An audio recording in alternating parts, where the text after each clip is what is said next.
Olá pessoal, eu me chamo Hilda Carla Salomão e hoje no nosso canal de história nós vamos falar sobre um tema muito legal, muito interessante, que é sobre o divórcio entre a Igreja Católica e a dinastia Tudor na figura do então rei Henrique VIII, rei da Inglaterra. Dessa ruptura nós temos a criação da Igreja Anglicana.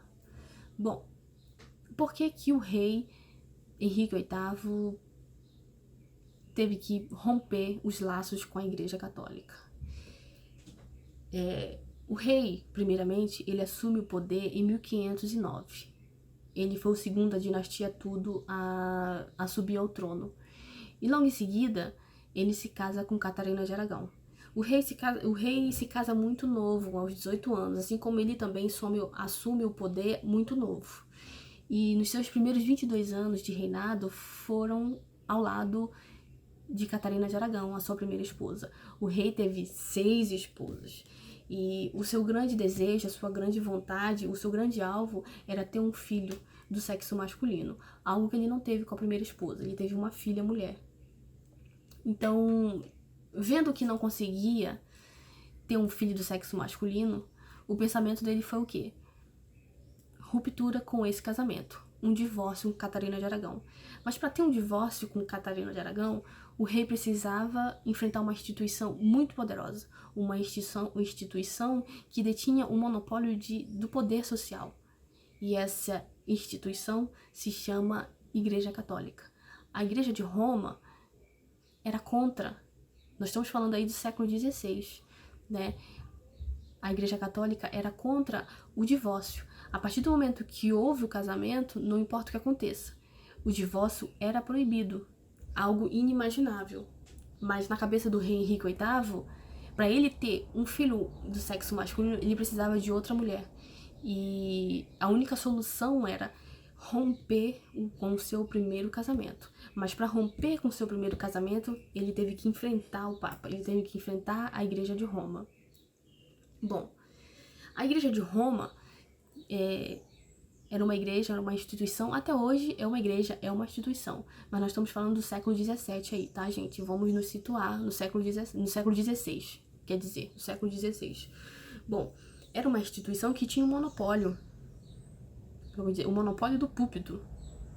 A sociedade, a grande população, a grande massa da Inglaterra, ela não tinha acesso à educação, ela não tinha acesso aos estudos.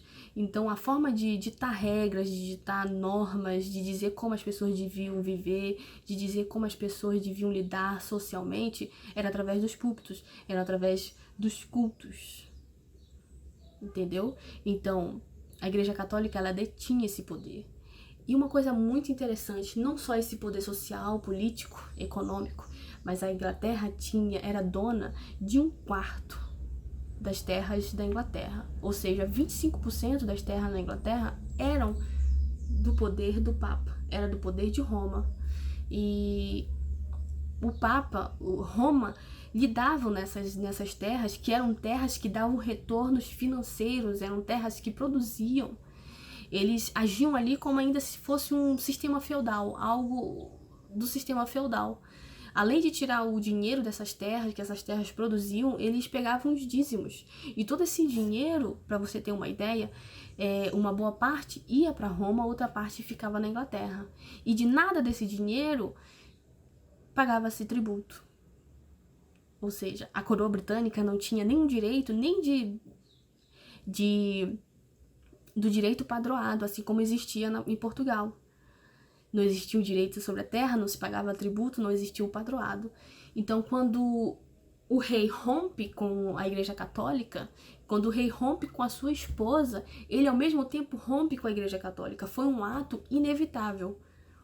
Ou ele continuava com Catarina de Aragão, ou ele rompia o seu casamento. E foi o que ele quis, romper o casamento. E aí, ao mesmo tempo que ele rompe esse casamento, ele rompe com a Igreja de Roma.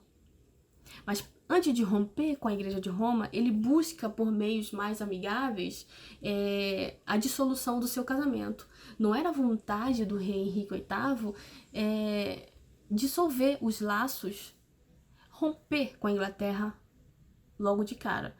Mas como o Papa ficou muito irredutível, não permitindo que isso acontecesse, que não acontecesse esse divórcio com a sua esposa, a solução foi a ruptura total. A solução foi dissolver os laços com a sua esposa e com a igreja. E aí, em 1534, a dissolução de fato entre a Igreja Católica e o rei Henrique VIII. Bom, e antes de 1534, em 1532, para ser mais exata, ele cria uma corte específica para questões eclesiásticas, e aí o rei se torna não só o líder máximo civil, mas como o líder máximo da igreja, o chamado cesaropapismo. Mas, de fato, não houve uma ruptura interna verdadeiramente. O que o rei queria, ele conseguiu, que era assegurar o divórcio, que o divórcio não fosse algo abominável como era antes. Mas, nesse momento, nós temos dois grupos rivalizando dentro da igreja, que é a alta igreja e a baixa igreja. A alta igreja, ela é uma igreja que queria continuar com a adoração aos santos, continuar com aquela mesma rotina, queria continuar com os mesmos dogmas. E a baixa igreja não, era uma igreja mais voltada para o anglicanismo, voltada mais para o puritanismo, calvinismo, e não queria que houvesse uma hierarquia, mas que toda decisão que tivesse sido tomada dentro da igreja seja tomada através de uma votação entre os membros. E aquilo que for decidido na votação, aí os membros vão seguir. Então, não haveriam aí uma hierarquia, né? Mas todos seriam iguais.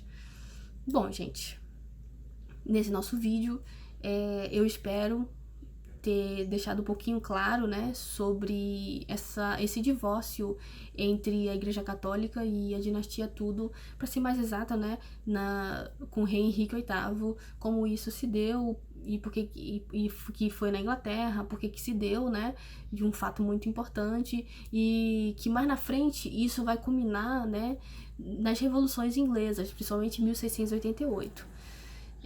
Bom, eu espero que vocês tenham gostado, que vocês tenham entendido o que foi falado aqui. Muito obrigada e até a próxima.